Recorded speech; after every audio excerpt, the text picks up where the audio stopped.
हिमाचल का जो evening bulletin है उसके साथ साझा करेंगे इस बुलेटिन के जरिए। और आज की जो प्रमुख घटनाएं हैं इस प्रदेश की आज के दिन की, वो आपके साथ उन पे बात करेंगे। देखिए, मौसम की बात करें तो हिमाचल में इस बार बर्फ हो, बारिश हो, ठंडक हो, सब थोड़ा लेट है पहाड़ों पर। और अभी फोरकास्ट जो आया है उसके मुताबिक 5 जिलों में अभी येलो अलर्ट फिर से है। और इस येलो अलर्ट का इफेक्ट क्या होगा वो आपको बताएंगे। कहाँ कहाँ अभी बर्फबारी के कारण नुकसान हुआ है वो जानकारी आपको देंगे।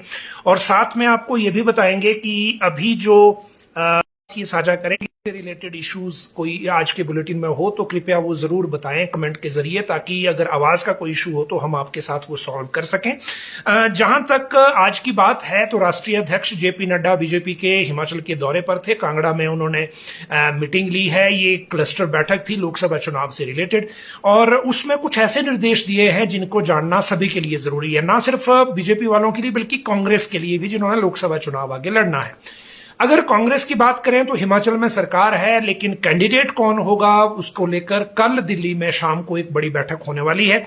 और इस बैठक की जो अपडेट है वो हम आज आपके साथ साझा करेंगे, क्योंकि दोनों दलों में जो एक्टिविटी अब लोकसभा चुनाव से रिलेटेड चलेगी उस एक्टिविटी को शेयर करना, उस एक्टिविटी की आपको जानकारी देना अब जरूरी है। इसके साथ और भी बहुत मसले हैं, लेकिन सबसे इंपॉर्टेंट है राज्य चयन आयोग को लेकर जो सरकार की तरफ से एक नया फैसला हुआ है।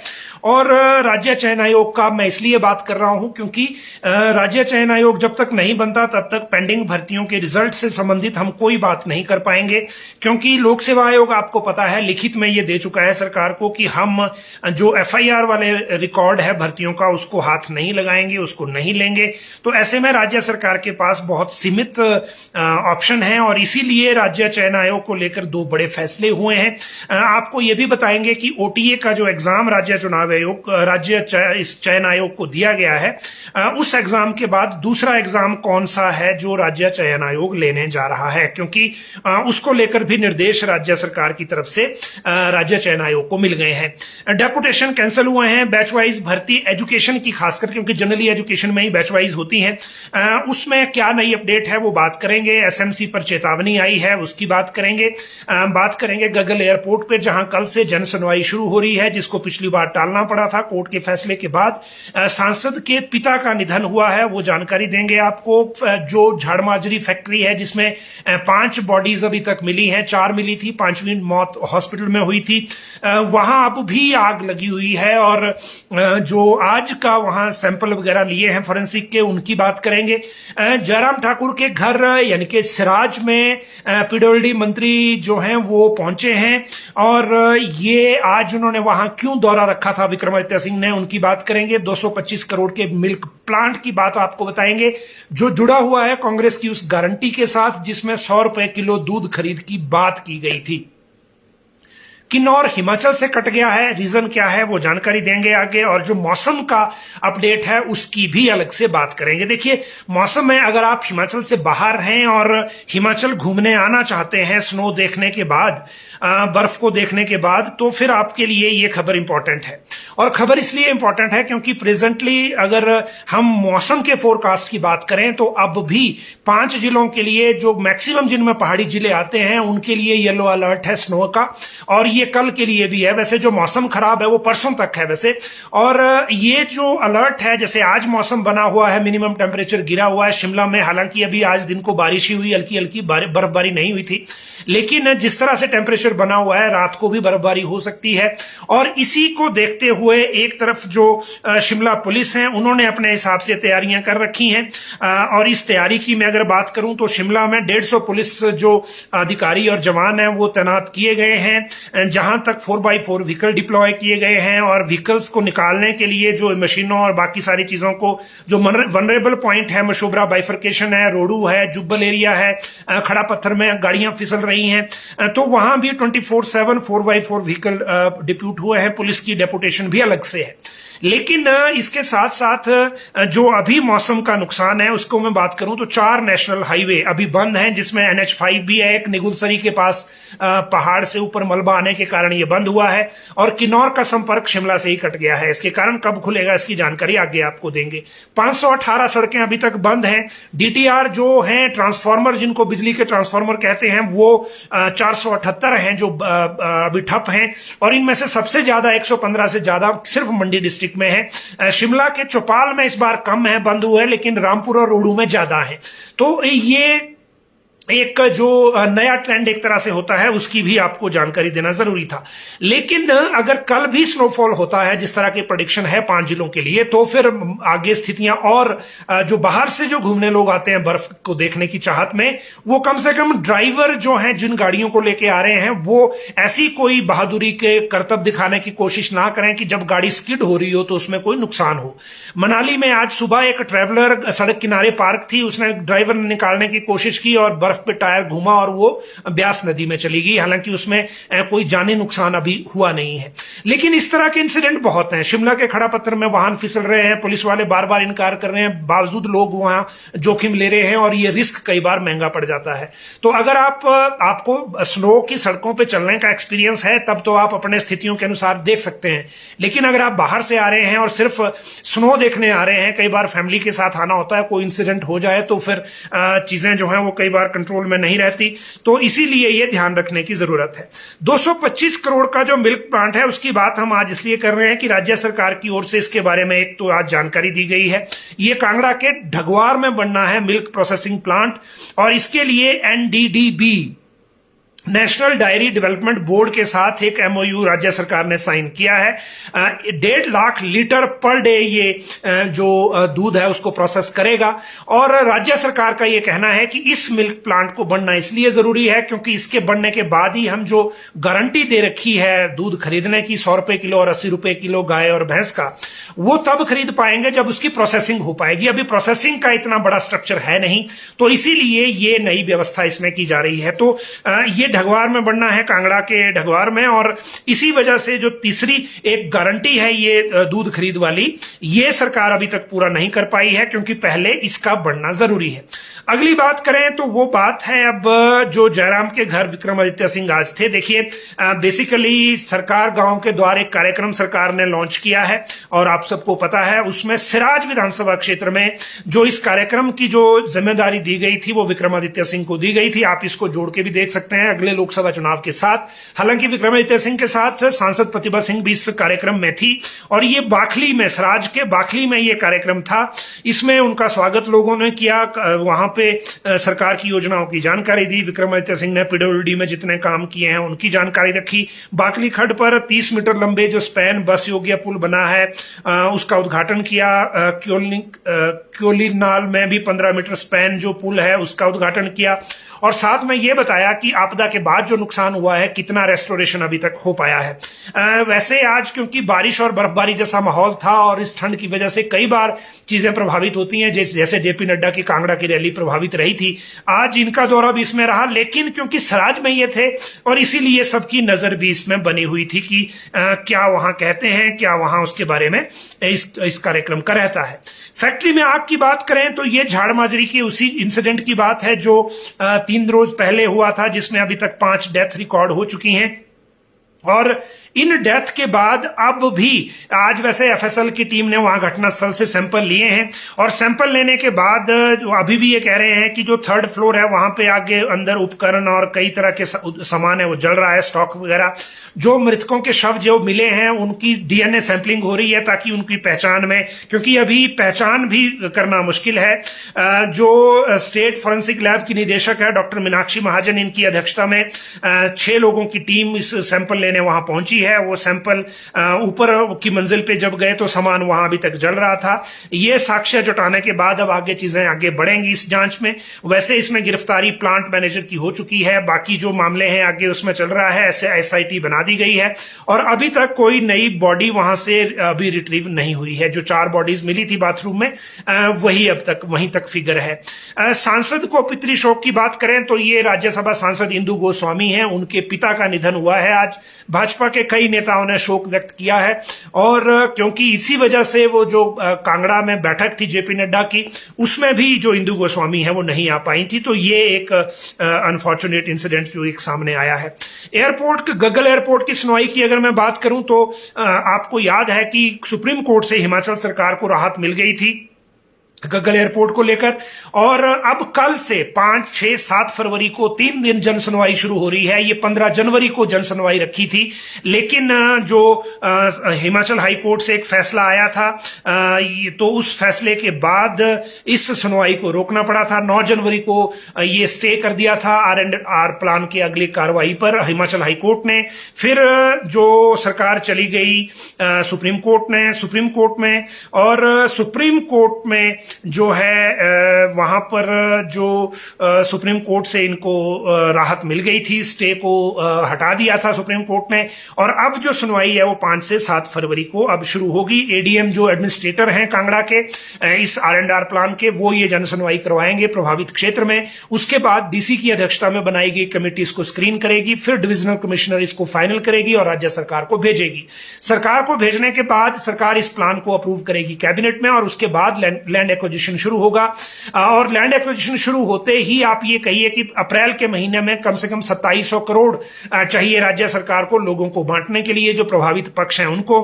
और उसमें यह भी एक देखना होगा कि 17 फरवरी को जो मुख्यमंत्री का बजट भाषण है, उस बजट भाषण में कांगड़ा एयरपोर्ट को लेकर सीएम पैकेज कैसे अनाउंस करते हैं, क्योंकि अभी तक ये लैंड एक्विजिशन का जो पैसा है वो कहां से आएगा ये अभी तक क्लियर नहीं था। लेकिन बजट में, क्योंकि पिछले साल और अगले साल दोनों को मिला के कुछ एक अमाउंट फिक्स हो सकता है, और इसीलिए मुख्यमंत्री के बजट भाषण का भी हमें इसमें इंतजार रहेगा। हालांकि अगर मैं बात करूं तो कांगड़ा एयरपोर्ट जो प्रेजेंटली 1376 मीटर लंबाई जिसकी है, इसको 3010 मीटर यानी कि 3 किलोमीटर से ज्यादा लंबा किया जा रहा है। इसी कारण इसमें जो लैंड एक्विजिशन की कॉस्ट है वो राज्य सरकार को आ रही है, और इसमें जो निजी भूमि है वो 80% के आसपास निजी भूमि है इस लैंड एक्विजिशन में। इसके लिए सरकार प्राइवेट पार्टनर की भी वैसे तलाश कर रही है, लेकिन क्योंकि एक्विजिशन पहले खुद करना होगा, इन्वेस्टमेंट के लिए आप प्राइवेट पार्टनर को बीच में डाल सकते हैं। अगली बात है वो कांग्रेस के कैंडिडेट कौन होंगे। देखिए, कांग्रेस के कैंडिडेट की अगर मैं बात करूं तो कल 5 बजे के बाद कल दिल्ली में इलेक्शन कमेटी के 3 लोगों की एक बैठक कांग्रेस हाईकमान ने बुला रखी है। जो प्रभारी हैं लोकसभा के लिए एक लगाए गए वो, और जो हिमाचल प्रभारी हैं राजीव शुक्ला, उनकी अगुवाई में ये बैठक होगी। इसमें मुख्यमंत्री सुखविंदर सिंह सुक्खू, उप मुख्यमंत्री मुकेश अग्निहोत्री और जो सांसद प्रतिभा सिंह हैं प्रदेश अध्यक्ष हैं, उनको बुलाया गया है। मुकेश अग्निहोत्री का टूर प्रोग्राम आ गया है, वो कल दिल्ली जा रहे हैं चंडीगढ़ से फ्लाइट से, और मुख्यमंत्री की अभी टूर प्रोग्राम का इंतजार है, और प्रतिभा सिंह भी बाई रोड ही दिल्ली जा रही हैं। तो ये जो अभी तक का जो शेड्यूल है वो है। और इस बैठक, क्योंकि इलेक्शन कमेटी लंबी है लेकिन अभी चर्चा के लिए सिर्फ 3 लोगों को बुलाया है, तो मतलब इस बैठक में लोकसभा चुनाव की तैयारी के साथ साथ जो प्रत्याशी कौन होगा उसको लेकर कोई बात हो सकती है। ये सबसे गौर करने वाली बात है। अगर बीजेपी की बात करें तो बीजेपी की एक क्लस्टर मीटिंग जो है वो धर्मशाला में गग्गल एयरपोर्ट के साथ जो एक प्राइवेट होटल है, होटल रिवर रिट्रीट, इसमें थी। इसमें जो लोकसभा चुनाव के प्रभारी लगाए गए हैं श्रीकांत शर्मा, वो पहली बार इस बैठक में आए थे, और जो भाजपा के राष्ट्रीय अध्यक्ष हैं जेपी नड्डा, उनका कल नागरिक अभिनंदन था और वो भी इस बैठक में शामिल हुए। इस बैठक में शामिल होने के बाद कुछ ऐसे फैसले और निर्देश दिए गए हैं जिनकी जानकारी सबको होना जरूरी है। देखिए, बीजेपी ने यह तय किया है कि इस बैठक में जेपी नड्डा के जो निर्देश हैं, लोकसभा के लिए, लोकसभा चुनाव के लिए अलग प्रबंधन समिति बनाई जाएगी। लोकसभा के लिए जो कार्यालय हैं आरओ के डिस्ट्रिक्ट में, मतलब ये हुआ कि कांगड़ा का जो आरओ है, कांगड़ा चंबा संसदीय क्षेत्र का, वो धर्मशाला है। हमीरपुर, ऊना बिलासपुर का हमीरपुर है। इसी तरह से शिमला, सोलन सिरमौर का शिमला है, और उसी तरह से जो मंडी है उसका मंडी, कुल्लू और किन्नौर मिला के सबका मंडी है। तो जो आरओ डिस्ट्रिक्ट है वहां पे संसदीय क्षेत्र का एक दफ्तर खुलेगा, अभी से खोलना पड़ेगा, चुनाव तक वो रहेगा। प्रभारी लोकसभा चुनाव के अलग लगेंगे, संयोजक अलग लगेंगे, कार्यालय जो है वो अलग से होंगे, और जो ये जिम्मेदारियां दी जाएंगी लोगों को, उनके लिए फिर वर्कशॉप भी अलग से होंगी। मंडल के लिए हर मंडल पे अलग प्रबंधन समिति बनेगी लोकसभा चुनाव के लिए, और उनके लिए भी ट्रेनिंग के लिए अलग से वर्कशॉप जो है वो की जाएंगी, ये कहा गया है। जहां तक जेपी नड्डा ने ये कहा कि प्रत्याशियों की जो बात है वो जो एक प्रोसेस पार्टी करती है उसको करेंगे, लेकिन जो हाईकमान तय करेगी कौन सा प्रत्याशी होगा, और जो प्रत्याशी होगा जिसके पास कमल का फूल का निशान होगा उसके लिए सबने काम करना है, चाहे वो कोई भी हो। तो ये पहले एक सहमति जैसी बनाने के लिए जो निर्देश एक दिए जाते हैं वो भी दिए गए हैं। इस बार बीजेपी अपने 4 सीटों में से 2 सीटों के कैंडिडेट बदल सकती है, लेकिन क्या वो कैंडिडेट इंपोर्टेड भी होंगे, इसको लेकर चर्चा है। अभी तक जो बैकग्राउंड पे चर्चा चल रही है उसमें कुछ सरप्राइज अभी हैं, लेकिन वो सरप्राइज कब सामने आते हैं वो चुनाव से पहले ही कुछ पता चलेगा। ये तो हो गई बैठक दोनों तरफ से, बीजेपी और कांग्रेस की। जो कांग्रेस की अभी होनी है, बीजेपी की हो गई, और जेपी नड्डा ने जो निर्देश दिए हैं, ये श्रीकांत शर्मा इनके साथ थे, चार्टर्ड फ्लाइट में ये आए थे, उसी से वापस हुए, और नेता प्रतिपक्ष जयराम ठाकुर भी इनके साथ ही दिल्ली चले गए हैं हाईकमान में कुछ डिस्कशन के लिए। अगली बात है एसएमसी पर चेतावनी की। देखिए, एसएमसी की जो क्रमिक हड़ताल है पर डे के हिसाब से शिमला में चल रही है, मौसम खराब है, बर्फबारी है, इस ठंड में भी वो बेचारे रोज उस तरह से कर रहे हैं।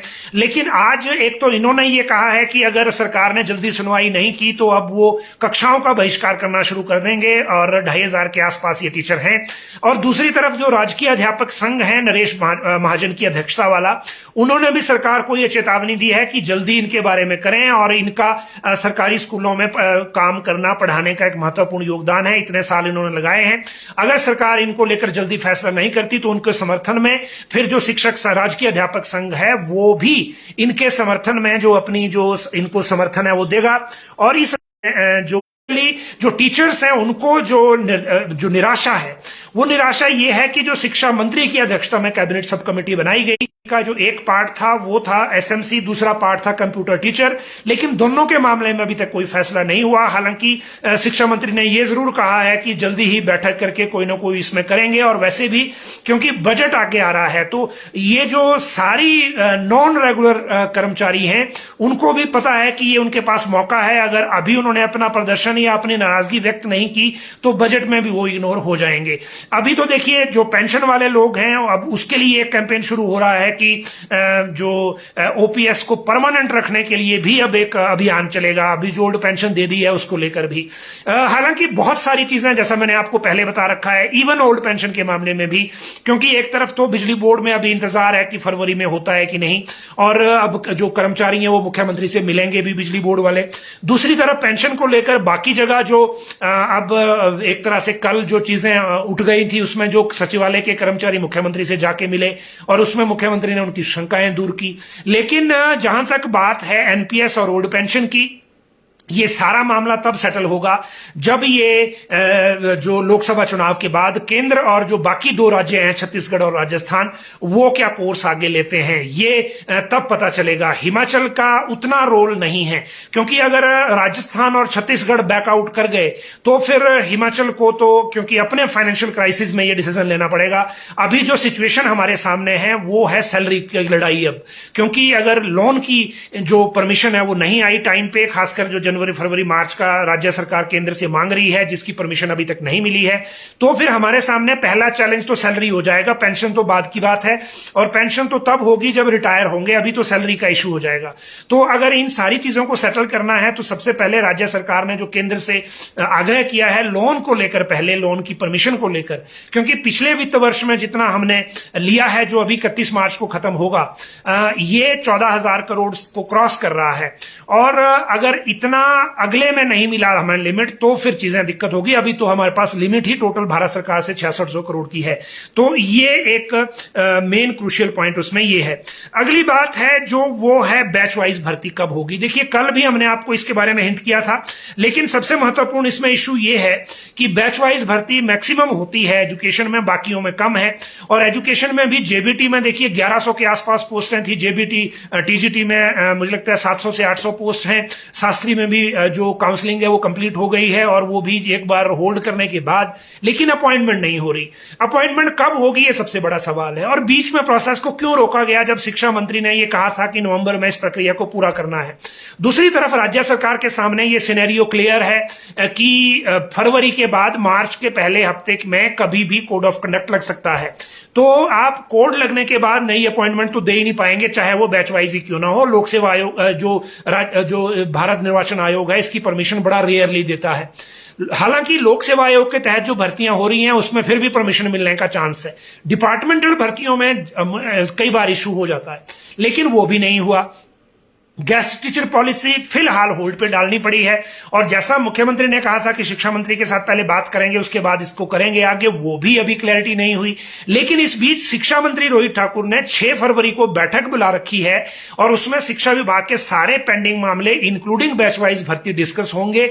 और उसमें एक उम्मीद जरूर है कि एटलीस्ट भविष्य में करना क्या है, क्योंकि जेबीटी और शास्त्री में तो हाई कोर्ट से पूछना पड़ेगा। हाई कोर्ट में भी वेकेशन है फरवरी में, ये इसी महीने जो है वेकेशन जब पूरी हो जाएंगी उसके बाद एप्लीकेशन मूव होगी। फिर हाई कोर्ट में ये केस लगेगा कब, उसका इंतजार करना पड़ेगा। इधर राज्य सरकार का बजट सत्र शुरू हो जाएगा और बजट में फिर 17 मार्च के बाद मुख्यमंत्री फ्री हो पाएंगे अभी, क्योंकि उसी में बिजी हैं। और उसके बाद ये सारे डिसीजन जल्दी जल्दी करने पड़ेंगे। अदरवाइज पिछली बार 11 मार्च को कोड ऑफ कंडक्ट लगा था, इस बार उससे पहले भी पॉसिबल है। तो इन सारी चीजों को देखते हुए बैच वाइज भर्तियों को लेकर 6 फरवरी तक का पहले इंतजार कर लेते हैं, फिर उसके बाद अगली चीज देखेंगे कि क्या सरकार इसमें रुख लेती है। जहां तक डेपुटेशन कैंसिल की बात है तो ये डॉक्टरों के लिए ऑर्डर सरकार ने किए हैं। एजुकेशन में पहले हो गए थे, मैक्सिमम जगह हो गया। जहां तक लाल पानी की एडजस्टमेंट है डायरेक्टरेट्स की, जिनकी चलती है वो करवा लेते हैं, वो अब भी करवा ली है लोगों ने। लेकिन बाकी डॉक्टरों के डेपुटेशन अभी कैंसिल हुए हैं और बहुत सारे ऑर्डर उसमें रुक रुक के अभी निकल रहे हैं। आप वेबसाइट पे जाके देख भी सकते हैं। और ये इसलिए किए गए हैं क्योंकि डेपुटेशन के बाद फिर ये भी एक पॉसिबिलिटी की राज्य सरकार ने ये डिसीजन लेना हो, क्योंकि जो मेडिकल ऑफिसर्स हैं उनकी भर्तियां नहीं हुई हैं पिछले लंबे टाइम से। जयराम सरकार के दौरान जब 500 पद भरने की परमिशन दी गई थी उसमें भी मुझे लगता है 200 से 300 पद खाली रह गए थे, उनको भी नहीं भरा गया था। दूसरी तरफ इशू एनपीए का भी चल रहा है अलग से। हालांकि अभी तक सरकार की तरफ से तो कोई ज्यादा पॉजिटिव उसमें डॉक्टरों का जो काले बिल्ले लगा के प्रदर्शन था उसका कोई असर हुआ नहीं। और नई भर्तियों में सबसे पहले यही सवाल आएगा, क्योंकि 1000 से ज्यादा जो एमबीबीएस हैं वो अब घरों में हैं जिन्होंने कर रखा है, लेकिन उनको अभी नियुक्ति नहीं मिली है। तो एनपीए चाहिए या नौकरी चाहिए, इस सवाल में फंसेंगे। और फिर ये भर्ती करने के लिए जो डेपुटेशन है शायद वो कैंसिल, ताकि एग्जैक्ट वैकेंसीज जो है पता लग सके। वैसे एलोपैथी में तो जब ये कैडर अलग से बनेगा स्पेशलिस्ट का, उसके बाद वैकेंसी जो है वो मैक्सिमम क्रिएट होगी और उसके बाद ज्यादा भर्ती का स्कोप भी है। जहां तक बात है राज्य चयन आयोग पर ब्रेकिंग का, तो ये उन लोगों के लिए थोड़ी राहत की खबर है जो पेंडिंग रिजल्ट को लेकर बार बार बात करते हैं। हालांकि अभी भी जेओएआईटी 817 को लेकर कोई नई अपडेट नहीं है। बहुत सारे जो इनके कैंडिडेट हैं वो अलग अलग मंत्रियों से मिल रहे हैं। कुछ मंत्रियों ने शायद इनको ये कहा होगा कि वो डायरेक्ट आरसीए को, राज्य चयन आयोग को दिया जा रहा है, कैबिनेट में नहीं आएगा। ऐसा अभी तक कुछ भी नहीं हुआ है। फाइल अभी भी पर्सनल में है जो कैबिनेट से विड्रॉ हुई थी। और अगर कैबिनेट ने किसी फाइल पे विड्रॉन लिखा है तो इसका मतलब फिर दोबारा भी रिव्यू कैबिनेट ही कर पाती है। ये जनरल रूल्स ऑफ बिजनेस है गवर्नमेंट के, तो वो बाहर नहीं जा सकती उसके बाद, डायरेक्ट किसी को दे नहीं सकते। जिसको देनी है उसमें फिर सेक्रेटरी होम या विजिलेंस से कुछ लिखा हुआ चाहिए और फिर कोई अफसर चाहिए ऐसा जो ये हिम्मत कर ले बाद में जो चीजें जो एफआईआर के मामलों में होती हैं उसको देखते हुए ये हिम्मत कर ले फाइल पे लिखने की। तो अभी तक उसमें कुछ कहा नहीं जा सकता। लेकिन जो राज्य चयन आयोग को फंक्शनल करने को लेकर सरकार गंभीरता से आगे बढ़ रही है और उसकी सबसे बड़ी वजह यह है कि जब तक वो फंक्शनल नहीं होता तब तक नई भर्ती और जो पेंडिंग भर्तियां हैं उनको लेकर उतनी स्पीड नहीं बन पाएगी जो लोक सेवा आयोग के कारण अभी आपको दिख रही है। लोक सेवा आयोग ने वैसे भी इनकार कर दिया है जिन मामलों में एफआईआर है उसका रिकॉर्ड लेने से। तो इसीलिए अब राज्य चयन आयोग को लेकर 2 फैसले हैं। एक तो यह कि राज्य चयन आयोग को जल्दी फंक्शनल करने के लिए वहां चेयरमैन नियुक्ति को लेकर प्रोसेस चल पड़ा है, वो जल्दी होने वाला है, इसी महीने हो भी जाएगा, उनकी ओथ भी हो जाएगी। चेयरमैन नियुक्त होने के बाद कमीशन को फंक्शनल माना जाएगा और दूसरी तरफ जो राज्य चयन आयोग है, उन्होंने जो चीफ एडमिनिस्ट्रेटर हैं, उन्होंने एक रूल्स ऑफ बिजनेस का ड्राफ्ट राज्य सरकार को दे दिया है। सरकार ने उसको वेट करने के लिए सेक्रेटरी लॉ को दे दिया है। उसमें राज्य चयन आयोग ने CBT, computer based test, common eligibility test और जो ओएमआर के साथ रिटन टेस्ट जो मैनुअल होता है, वो सारी चारों प्रक्रियाएं रूल्स ऑफ बिजनेस में रखी हैं स्कोप बढ़ाने के लिए, क्योंकि उससे फिर स्कोप है उसका वो बढ़ जाएगा। तो ये उसमें व्यवस्था रखी गई है। और साथ में जो मेरिट लिस्ट की वैलिडिटी है उसकी अवधि भी बढ़ाने को कहा है सरकार को। वो होता है कि नहीं ये कैबिनेट तय करेगी। लोक सेवा आयोग के कुछ और जो चीजें हैं, ट्रांसपेरेंसी और बाकी सारी प्रोसीजर ठीक करने के लिए, कोर्ट केस में रिप्लाई के लिए, कोर्ट केस चला जाए, पेपर लीक का कोई लिमिटेड मामला आ जाए तो क्या करना चाहिए, इन सारी चीजों को लेकर जो प्रैक्टिसेस हैं लोक सेवा आयोग की, उनको भी रूल्स ऑफ बिजनेस से कॉपी किया गया है, ताकि हमीरपुर का जो राज्य चयन आयोग है वो भी स्मूथली फंक्शन कर सके। और ये जो रूल्स ऑफ बिजनेस का ड्राफ्ट है ये प्रेजेंटली सेक्रेटरी लॉ को गया है और वहां से फिर सरकार को आएगा। वहां से अप्रूवल के बाद चेयरमैन की नियुक्ति के साथ ही आयोग फंक्शनल हो जाएगा। आयोग की वेबसाइट का मामला चला गया है डायरेक्टर आईटी को, वो अब वेबसाइट बना रहे हैं। एक और महत्वपूर्ण फैसला यह है कि राज्य चयन आयोग को राज्य सरकार ने जो ऑपरेशन थिएटर असिस्टेंट है उसके बाद एक दूसरी भर्ती दे दी है। ऑपरेशन थिएटर असिस्टेंट जो है वो भारत सरकार की एजेंसी एडसिल परीक्षा लेगी। ये होगी कंप्यूटर बेस्ड टेस्ट पर, और इसके लिए 1800 के आसपास टोटल आवेदक थे। उनमें से स्क्रीन जब कर दिए गए ओआरए में तो उसमें 600 से 700 के आसपास कैंडिडेट बचे हैं। सिर्फ इनका टेस्ट होगा, मार्च में ये टेस्ट मोस्ट लाइकली होगा, उसी दिन 2 दिन में रिजल्ट आ जाएगा। और ओटीए के बाद, ऑपरेशन थिएटर असिस्टेंट के बाद, टेक्निकल एजुकेशन डिपार्टमेंट का ग्रुप इंस्ट्रक्टर की भर्ती दूसरी भर्ती है जो राज्य चयन आयोग करेगा। और राज्य चयन आयोग जैसे ही वेबसाइट बन जाएगी इसका विज्ञापन जारी कर रहा है। 6 जनवरी 2024 को राज्य चयन आयोग को राज्य सरकार से ये रिक्वेजिशन मिली है। टेक्निकल एजुकेशन को दोबारा लिखा गया था, पेपर लीक से पहले ये रिक्वेजिशन आई थी और उसके बाद इनको दोबारा लिखा गया था, और दोबारा लिखने के बाद अब जाके ये दोबारा इनको मिला है। और मिलने के बाद अब ये दूसरी परीक्षा ग्रुप इंस्ट्रक्टर की राज्य चयन आयोग से होगी। तो ये राज्य चयन आयोग को लेकर महत्वपूर्ण अपडेट्स थी। पेंडिंग भर्तियों को लेकर जो लोग बहुत एक्टिव भी हैं, सोशल मीडिया पे लिखते रहते हैं, हमें पूछते रहते हैं, तो उनके लिए जो क्लैरिटी है वो मैंने आपको बता दी। बाकी आप लोग जो कैंडिडेट हैं, जिनकी परीक्षाएं नहीं हुई, जिनके रिजल्ट नहीं आए, आप सरकार से मिलिए, आपका अधिकार है। हमारा स्कोप लिमिटेड है, हम सिर्फ सवाल पूछ सकते हैं। जब अवसर आता है हम सवाल पूछते हैं, उसका रिप्लाई कई बार आता है, कई बार टाल दिया जाता है, लेकिन आप लोगों का राइट है। आप सरकार गांव के द्वार चल रहा है, जहां भी आप मंत्रियों से मिल सकते हैं, मुख्यमंत्री से मिल सकते हैं, और जहां हम अपनी बात पहुंचाने की कोशिश हमारी होगी वो हम भी करेंगे। और वैसे भी मैक्सिमम अब स्थितियां इतनी हैं कि ये मामला इतना आ गया है कि अब सबको इनके बारे में जानकारी है, सरकार में भी। जहां तक फॉरेस्ट गार्ड की भर्ती है, तो जैसा मैंने आपको पहले बताया था, जो लोग कमेंट भी कर रहे हैं, फॉरेस्ट गार्ड की भर्ती में अभी फॉरेस्ट डिपार्टमेंट ने सिर्फ वन मित्र की भर्ती करने का फोकस रखा है। वन मित्र की जब भर्ती हो जाएगी तो उसके बाद फॉरेस्ट गार्ड की होगी। आप सारी चीजों को एक जो फाइनेंशियल मजबूरी है सरकार की उससे जोड़ के भी देख सकते हैं, क्योंकि कोई भी सरकार ये नहीं चाहती कि हम ऐसे ट्रबल में फंस जाएं कि जो प्रेजेंटली लोग हैं वो भी परेशान हो और जो आने वाले हैं वो भी हो। 31 मार्च एक क्रूशियल डेट है इस सरकार के अभी इस वित्त वर्ष के फाइनेंसेस को मैनेज करने की। 31 मार्च के बाद 1 अप्रैल जो है उसके बाद फिर अगले फाइनेंशियल ईयर का बजट आ जाता है, तो चीजें थोड़ी पहले 6-7 महीनों के लिए नॉर्मल हो जाती हैं।